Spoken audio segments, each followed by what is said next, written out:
no matter what.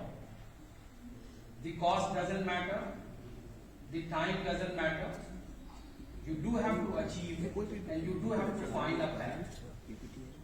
Whereas in engineering, to go from point A to B, you have to get the optimal path. A path that satisfies the constraints, the conditions laid down. I have this much money. How can I achieve the solution to a reasonable satisfaction in so much money? I have this much time. What best can I do in this time limit, under this deadline? So when you have those constraints and conditions working on you in a scientific approach, that becomes an engineering approach. So let me start with what the students already know. We are taught the definition of machine. A machine, the simplest definition of machine is something that makes work easy. A machine is something that makes work easy. You talk of levers, levers make your job easier. You talk of pulleys, they make your job easier. And then this way you go on, the motor cars, the aeroplanes, the ships, the rockets, all of them are meant to make our job easier, one job or the other. So that is called a machine. The next level of advancement in machine is automation. That we do an automatic job continuously, non-stop, without getting fatigued, without getting tired or bored, and round the clock. So suppose I define or I design a robotic arm. The purpose of that arm is to pick a job from place A and put it at place B. It is continuously doing. As human beings, we will get tired, we will get bored, we will get slowed down. But a robotic arm will never get bored. It will continuously keep picking that job at the same speed and round the clock. It doesn't have to play, it doesn't have to sleep, it doesn't have to eat, it doesn't have to go to the home. It continuously keeps doing the job. So that is automation. So machine is the first level. Then comes automation. And then the next level of advancement is programmability. That you make that robotic arm run under a computer program. When there is program 1 running, the machine picks a job from place A and put it at place B. When I run the program 2, the machine picks the job from place B and puts it at place C. When I run program 3, it picks up from place C and put it at place D. So depending on which program I am running, it will keep changing its automation job. So that is programmability. I have programmed the robotic arm in such a way to carry out a particular job, and as I keep changing the program, the job keeps changing. The next higher level of advancement is self-decision making capability. I should not be telling the machine. The machine should somehow decide that how long do I have to pick it up from place A and put it at place B. Then I have to switch. The machine has to switch from place B to place C. The machine should decide when to switch from place C to place A and when to come back to place A. There may be inputs for this. For example, there could be a camera associated which will let you know that not many jobs or not many patterns have piled up at place B, so you better switch to putting them up on place C now. So that self-decision making capability is what is called artificial intelligence. As human beings, we have the natural intelligence. We take so many decisions in life. What time to get up tomorrow? What should I do after getting up? When should I have breakfast? When should I go to the college? What conveyance do I have to use to go to the college? We take so many decisions. Which class to attend and which class to bunk. All of us, We take decisions in life, right? So through those decisions, we are the intelligent human beings, right? Animals also take decisions, but the level of wisdom in their decision is missing. Their decision is based on a very limited perception, on a very limited knowledge. खाना कहाँ मिलेगा वहां जाना है. Animal knows just this much. हमें ये भी देखना है खाना कहाँ मिलेगा, कहाँ पर मौसम भी अच्छा होगा. We take so many constraints together. That is why the human brain is more developed. So artificial intelligence is nothing but that self-decision making capability. If we are able to incorporate that self-decision making capability in a machine, that becomes an artificially intelligent machine. So we hear a lot about artificial intelligence these days. Now what will lead to artificial intelligence? What will lead to self-decision making capability? Those are the data inputs based on which I take a decision. Suppose I have to go to the college today, whether I have to take the umbrella today or not. How do I decide? I have some memories in my brain which will let me decide. Last year on this day there was heavy rain, so I better take the umbrella. Last year, this part of the year, we had bright sunshine, so it is better that I take the umbrella. Last year, this part of the month, we had pleasant weather, so no need to take the umbrella. Why take extra burden? So I am taking inputs from my past experience. So when you go on building that database, as we call it, database of the experience, if this happened, then this we did. If this happened, then we did this. If this happened, then we did this. So that is the database that we have in our minds, based on which I'll take self-decisions, self-decision making capability, and I may keep changing decisions just as the inputs change. Suppose I didn't take the umbrella today and it rained. So next year, I'll try to take the umbrella on that particular day. Even though for all previous 10 years I may not have been taking the umbrella on that day. So the inputs are dynamic in nature. They keep changing year to year, month to month, day to day. They keep changing. So accordingly we adjust our decisions.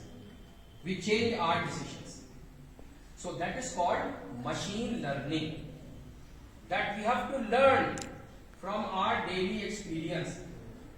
When that learning in the form of changing of database that comes in a computer, that becomes a machine learning computer, right?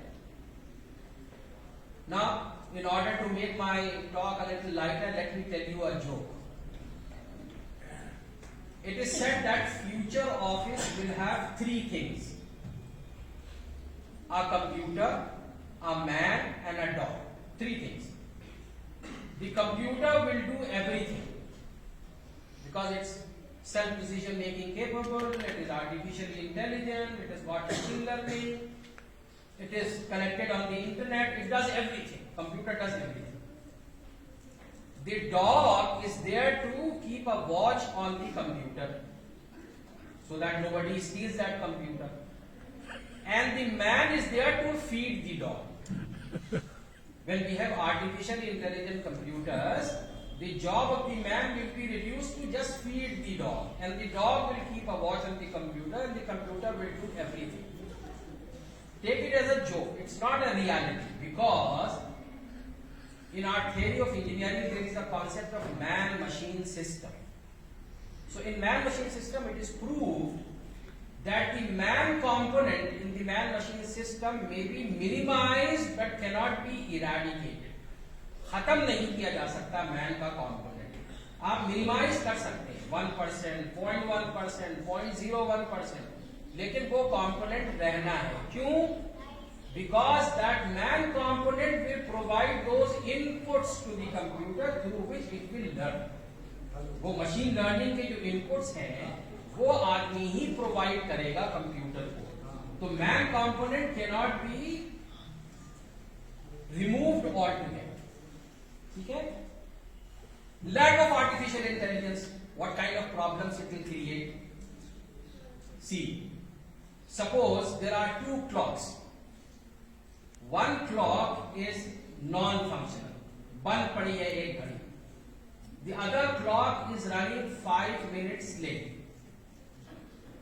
If you ask a dumb computer which doesn't have artificial intelligence in it, if you ask a computer which clock is better, you know what the answer of a dumb computer would be? The dumb computer would say the clock which is non-functional is better, because the one which is running 5 minutes late will never give you correct time. But the one which is non-functional will give you correct time at least twice a day. समझ में आई बात समझिए आप लोग। दो घड़ी, एक बंद पड़ी है और एक 5 मिनट लेट चल रही है। कंप्यूटर से पूछा जाए कौन सी घड़ी अच्छी है, कंप्यूटर कहेगा जो बंद पड़ी है वो अच्छी है, क्योंकि कम से कम दिन में 2 बार तो सही टाइम देती है, और जो 5 मिनट लेट चल रही है वो तो कभी सही टाइम नहीं दे रही, है ना। So that is the need of artificial intelligence. So self-decision making capability that requires artificial intelligence. Artificial intelligence has to be dynamic in nature. उसके लिए आपको मशीन लर्निंग करनी पड़ेगी, है ना। मशीन लर्निंग क्या है? Building that database on the basis of which the decisions will be taken up. Database जितना बड़ा होता जाएगा और कंप्यूटिंग पावर जितनी ज्यादा होगी, उतने आपके डिसीजन जो है वो अच्छे होते जाएंगे, है ना। देखिए, किसी भी साइंटिफिक फील्ड में सबसे अच्छा एडवांसमेंट वो होगा जो नेचर के करीब ले जाएगा। Nature is the best model. हमने परिंदों को उड़ते देखा, हमने हवाई जहाज बनाया। मछलियों को तैरते देखा, हमने शिप्स बनाई, है ना। सबसे अच्छा जहाज वो होगा जो चिड़िया की तरह उड़ सके। आप चिड़ियों को देखिए कैसे उड़ती हैं, है ना, कैसा मैनूवर करती हैं, कैसा घूम जाती। जहाज अभी नहीं घूम पाता है, ठीक है, स्पीड बहुत कर ली उसने जहाज ने, but it is not able to manoeuvre its ways just as the birds do. और कुछ तो चिड़िए हैं जो कई महीने लगातार उड़ लेती हैं, दे कीप फ्लाइंग, पूरा ओशन क्रॉस करती हैं उड़ के। And if something you observe, when these birds they fly in a flock of birds, they fly one after the other. They fly in a queue. That is their intelligence. एक line में क्यों उड़ रही है? ताकि आगे वाली चिड़िया ने जो हवा काटी है, दूसरी वाली चिड़िया उसका फायदा उठाए। कम एफर्ट में दूसरी चिड़िया उड़ जाएगी, कम एफर्ट में तीसरी चिड़िया उड़ पाएगी। तो थोड़ी देर बाद अगर आप देखें तो जो दूसरे नंबर पे चिड़िया है वो पहले नंबर पे आ जाएगी। अब वो लोड लेने लगेगी हवा का, और आगे वाली चिड़िया को अब रेस्ट दे देगी। So that is their intelligence. तो सबसे अच्छी कंप्यूटिंग वो होती है जो nature inspired computing, what is called nature inspired computing. कि नेचर को आपने देखा, उसको मिमिक करने की कोशिश, उसको कॉपी करने की कोशिश। तो बहुत सारी अप्रोचेस ऐसी बनी है जो नेचर इंस्पायर्ड है। जैसे एक एरिया है neural networks, artificial neural networks. वो क्या करता है, जिस तरह आदमी का ब्रेन काम कर रहा है उसी तरह का मॉडल कंप्यूटर में बनाने की कोशिश करते हैं, है ना। क्योंकि आदमी के दिमाग में 10 to the power 11 न्यूरॉन्स हैं, यानी 100 बिलियन न्यूरॉन सेल्स हैं एक आदमी के दिमाग में। और पूरी जिंदगी में हम दिमाग का 10वां हिस्सा भी नहीं यूज कर पाते। बाद लोग तो 80% यूज करते हैं, यूज ही नहीं करते, समझते हैं कि ब्रेन यूज करेंगे तो हर्ट हो जाएगा, खत्म हो जाएगा। लेकिन हम पूरा भी यूज करें तब भी 10% यूज कर पाते हैं। तो अब कंप्यूटर जो कि छोटे से छोटा होता चला जा रहा है, उसके अंदर हमें ये इंटेलिजेंस बिल्ड करनी पड़ेगी। तो वो न्यूरल नेटवर्क्स का एक एरिया होता है। ऐसे ही एक अप्रोच होती है जेनेटिक एल्गोरिथम। जिस तरह से ह्यूमन रेस इवॉल्व हो रही है, अम्मा अब्बा उनकी अच्छी प्रॉपर्टीज बच्चे में आ गई, फिर उस बच्चे के जो बच्चे हुए उसके अंदर उनके अम्मा अब्बा की अच्छी, तो human race is evolving, is continuously improving. आप सोच रहे होंगे कि जो खराब प्रॉपर्टीज है वो भी तो आ सकती है बच्चे में, बिल्कुल आ सकती है, अच्छी भी आ सकती है, खराब भी आ सकती है। लेकिन अख्तर अजीम साहब वाला ये लोग बायोलॉजी के लोग हैं, ये ज्यादा अच्छा आपको बता पाएंगे। Survival of the fittest evolution में होता है कि जिसने खराब प्रॉपर्टीज इनहेरिट की वो that will die its natural death, वो सर्वाइव नहीं कर पाएगा। जिसने अच्छी प्रॉपर्टीज ली है वो सर्वाइव करेगा। तो यही चीज हम कंप्यूटर में करते हैं।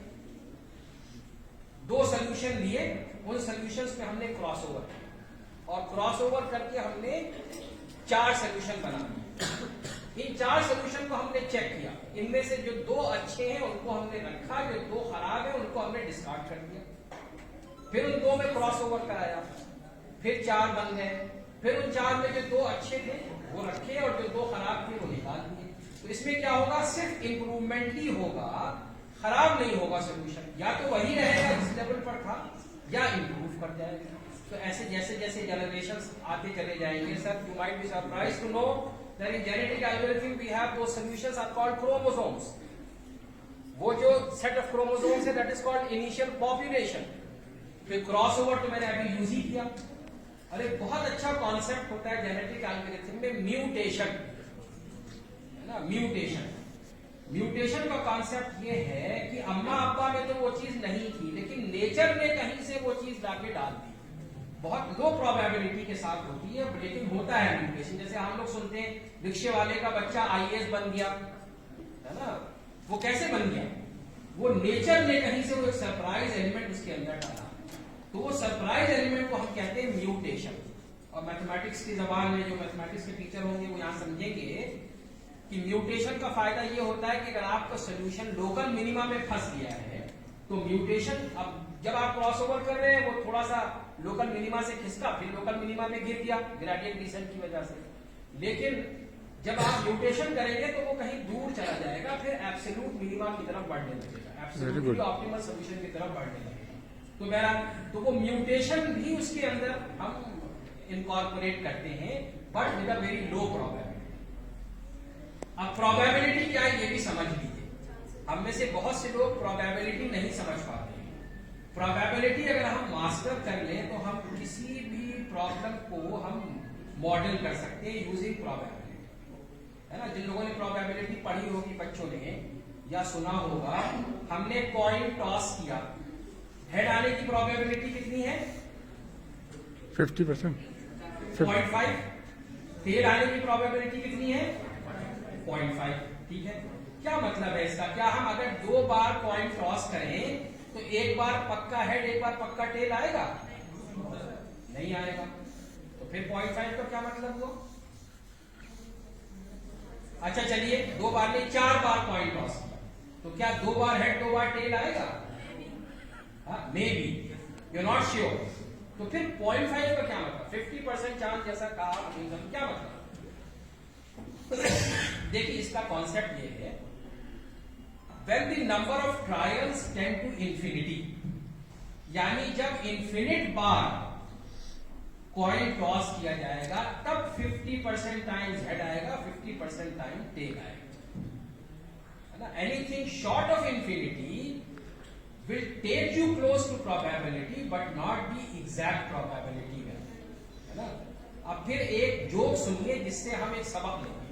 जोक है लेकिन उससे हम सबक लेंगे। एक पेशेंट था, वो डॉक्टर साहब के पास गया, डॉक्टर साहब ने उसको एग्जामिन किया और उन्होंने कहा भाई तुम्हारी तो बड़ी पिक्यूलियर डिजीज है, ऑपरेशन करना पड़ेगा और chances of survival are 1 in 100। अब वो पेशेंट रोने लगा, 1 in 100 तो बहुत लो प्रोबेबिलिटी है, इसका मतलब मैं बच नहीं पाऊंगा। तो डॉक्टर साहब ने कहा wait I have the good news left still. तुम्हारे केस में 100% सक्सेस होगी ऑपरेशन की। मैंने कहा how can you be so sure, कोई भी डॉक्टर नहीं कह सकता कि 100% श्योर है सक्सेस मिलेगी। तो डॉक्टर साहब कहने लगे ये 100% तुम्हारे केस में इसलिए श्योर है क्योंकि मैं इससे पहले इस तरह के 99 ऑपरेशंस कर चुका हूं, सब मर गए हैं, तुम 100वें हो।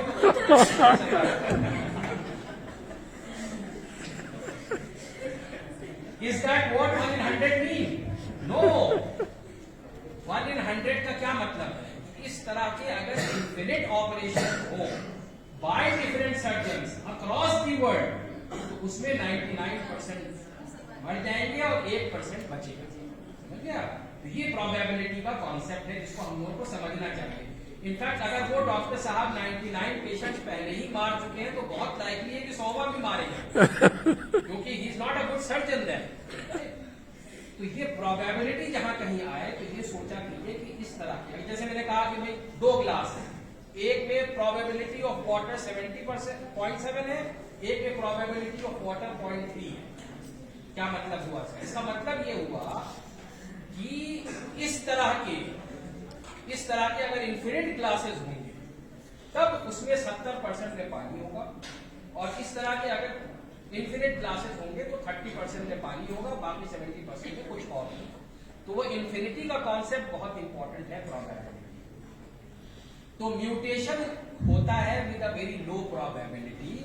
लो प्रोबेबिलिटी मान ली हमने रखी प्रोबेबिलिटी 0.01, तो ये मत सोचिए कि जब प्रोबेबिलिटी अगर 0.01 है तो म्यूटेशन होगा ही नहीं कभी, तो बहुत कम प्रोबेबिलिटी है। नहीं, इसका मतलब ये हुआ कि अगर इन्फिनिट टाइम्स आप उसको ट्राई करेंगे तो उसमें 0.01 टाइम्स म्यूटेशन होगा, बाकी टाइम्स में म्यूटेशन नहीं होगा। तो बहरहाल जेनेटिक एल्गोरिथम हम यूज करते हैं। इसी तरह स्वॉर्म इंटेलिजेंस होती है।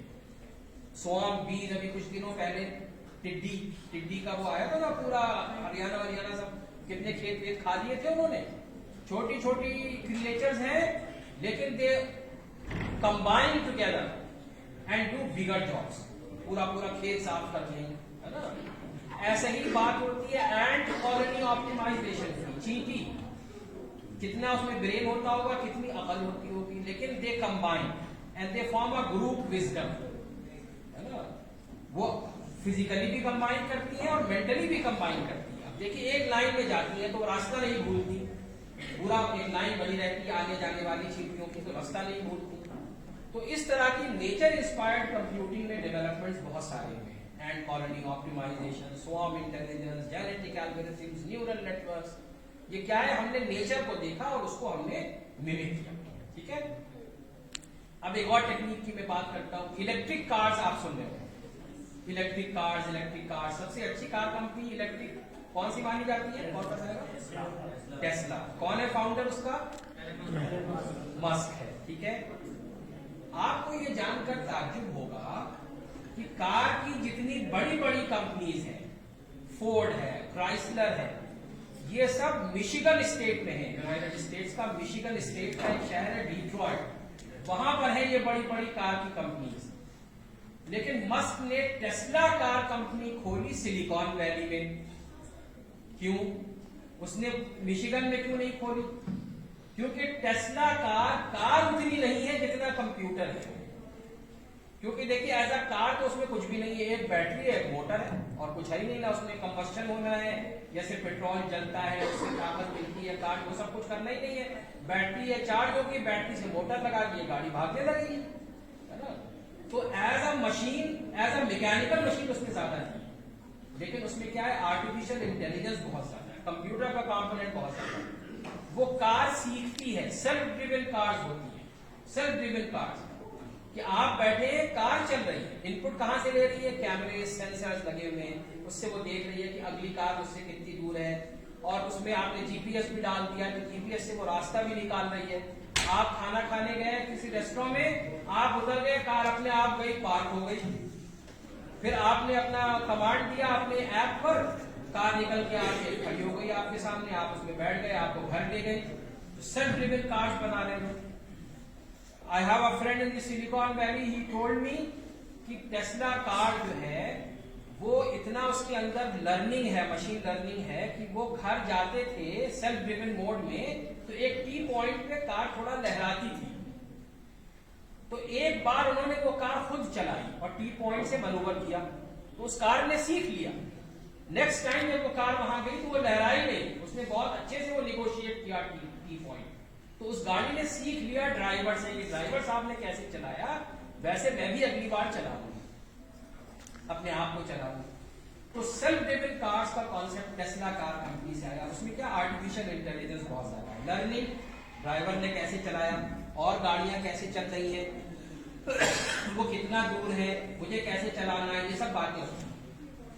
और दो बातें बहुत ही astonishing about Tesla car company, Silicon Valley में है वो, the entire car plant is in dark, कोई विजिबल लाइट नहीं है। क्यों? क्योंकि पूरा ऑटोमेटेड प्लांट है, सब रोबोटिक मैन्युफैक्चरिंग है। तो जब रोबोट्स हैं तो उनको विजिबल लाइट तो चाहिए नहीं ह्यूमन बींग्स की तरह देखने के लिए, वो इंफ्रारेड सेंसर्स पे चलते हैं। तो पूरा प्लांट डार्क में है, जिसकी वजह से वो ह्यूज एनर्जी सेविंग करते हैं और राउंड द क्लॉक काम करते हैं, थकते नहीं। भाई कंप्यूटर में हमने क्या फर्क है? अगर हम कंप्यूटर को सिंगल डिजिट नंबर ऐड करने को कह दें तो हम कहें तुम्हें 1 मिलियन 2 + 3 5 + 8 9 + 2 इस तरह से करते जाना है, बहुत आसान है। लेकिन हम अगर करने बैठेंगे तो हम 100 200 करने के बाद फिर धीरे बढ़ने शुरू हो जाएंगे, दिमाग हमारा थकने लगेगा। 500 1000 तक पहुंचकर 5000 तक पहुंचकर हम जो है वो फिर दिमाग काम करना बंद कर देगा। लेकिन कंप्यूटर जिस स्पीड से पहला कर रहा होगा उसी स्पीड से आखिरी भी करेगा, वो थकेगा नहीं, है ना। चलिए फिर एक लाइटर जोक सुन लीजिए आप। एक साहब थे, वो डॉक्टर के पास गए, उन्होंने कहा डॉक्टर साहब मुझे रात में नींद नहीं आती, कुछ दवा दे दीजिए। तो डॉक्टर साहब ने कहा कि देखिए दवा तो देने से पहले मैं आपको तरीका बताता हूँ, वो आप आजमाइए। तो क्या तरीका? उन्होंने कहा आप जब रात में सोने के लिए लेटे तो आप 5000 तक गिनती गिनिए। गिनती गिनने से क्या होगा? चलिए आप जाइए गिनिए तो देखिए। खैर कुछ दिनों बाद वो वापस आए डॉक्टर साहब के पास, कहेंगे डॉक्टर साहब आपने क्या तरकीब बताई है? मैं 2000 तक गिनता हूं, इतनी जोर की नींद आती है, बड़ी मुश्किल से जाग के 5000 पूरे करता हूं।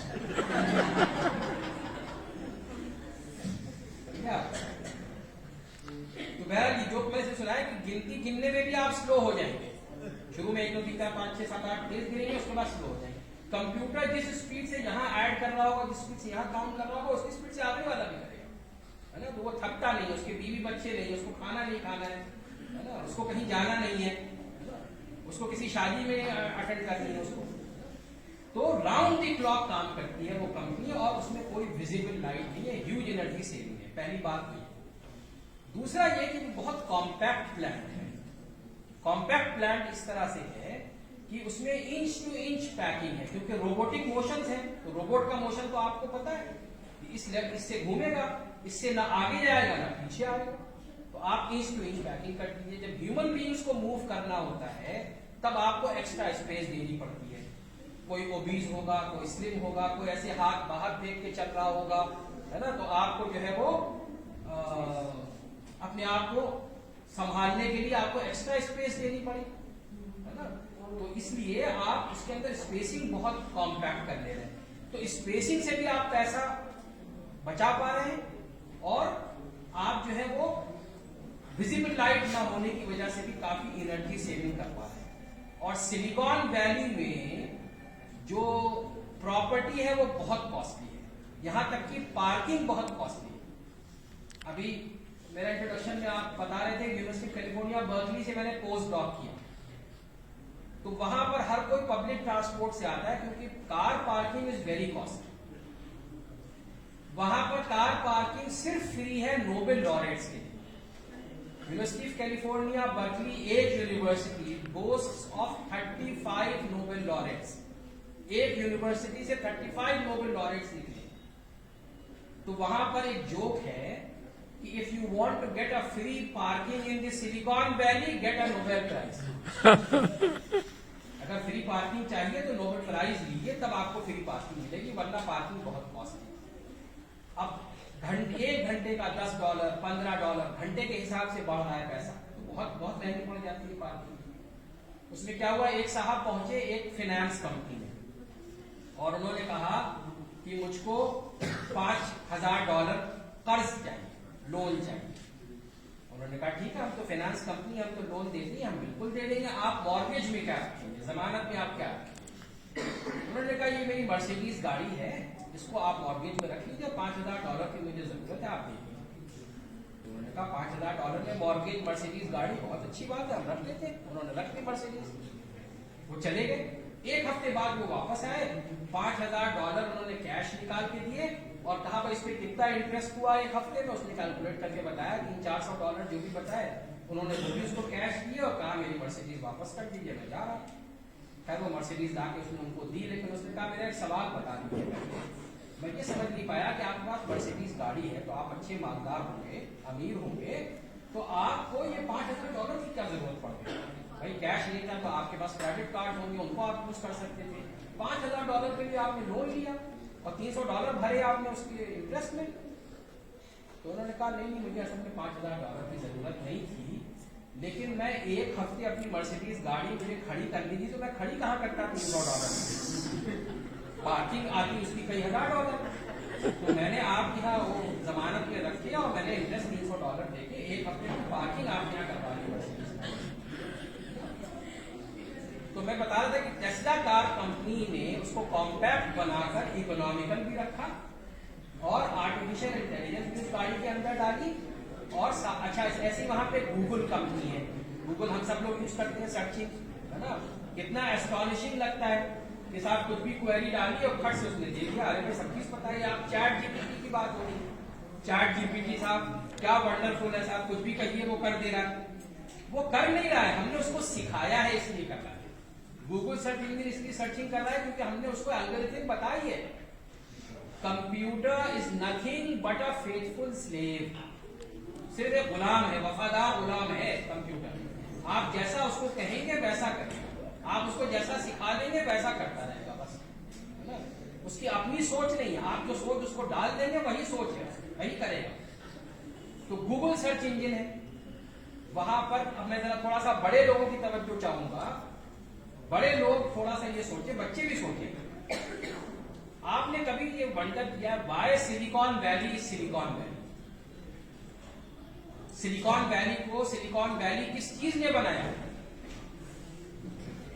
माई answer to this question is Silicon Valley is Silicon Valley because University of California at Berkeley and Stanford University are there. These are the two university which has developed an ecosystem around them. वहां के graduates जो निकलते हैं वो startup से start करते हैं, फिर वो स्टार्टअप्स ह्यूज सक्सेस स्टोरीज बनते हैं, फिर वो और ग्रेजुएट्स को लेते हैं इन यूनिवर्सिटी से। In a developing country like ours, the unfortunate part is you talk of the biggest institute, IIT, IIMs, है ना, NIT, Central Universities, उनकी बात आप करें outside the four walls of IITs, IIMs, that rickshaw puller, that tea seller, that hawker doesn't know what this IIT, this IIM is all about. उसके जो benefits हैं वो percolate नहीं कर रहे हैं सोसाइटी में, they're not coming down to it. So Silicon Valley is Silicon Valley because Stanford University and University of California, Berkeley are there. Google company भी जो बनी तो 2 PhD स्टूडेंट्स थे स्टैनफोर्ड यूनिवर्सिटी में, सर्जरी ब्रिन और Larry page. उन्होंने एक algorithm develop की, उसको पेज रैंक एल्गोरिथम कहते हैं। अब अपने बच्चों को पढ़ाते हैं कंप्यूटर साइंस में, it's a wonderful expression, simple but very elaborate. तो वो इतने एक्साइटेड थे, उनको पता लगा कि उनके सुपरवाइजर के पास कोई इंडस्ट्रियलिस्ट विजिट कर रहा है।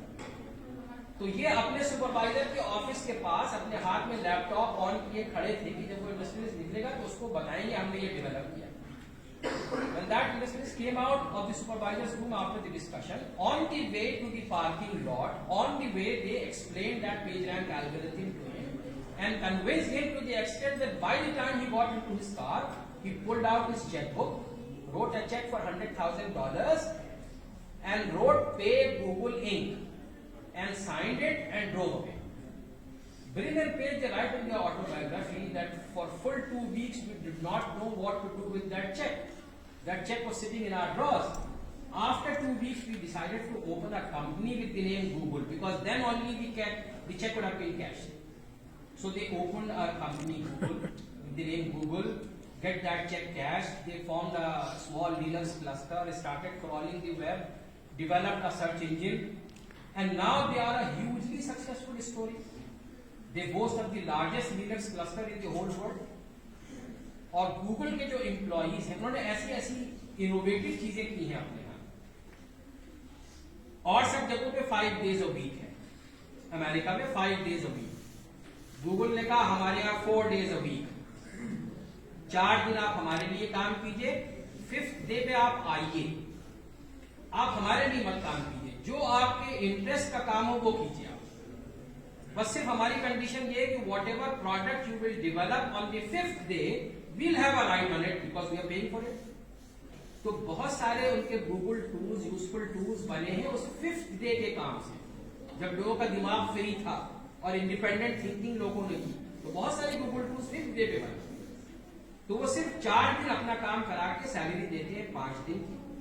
और गूगल के जो एम्प्लॉइज हैं बहुत सारे अपने होम पेज पे लिखते हैं, don't offer me a job, I got the best job in the whole world. वहां पर खाना फ्री, जितना खाना हुआ, जिम फ्री, स्पोर्ट्स फ्री, और सोने के कमरे हैं कि जब आप थक जाए सोना चाहें तो आप जाके सो जाएंगे। बेबी सिटिंग रूम्स है, लॉन्ड्री है, कार सर्विसिंग है, सब फ्री है।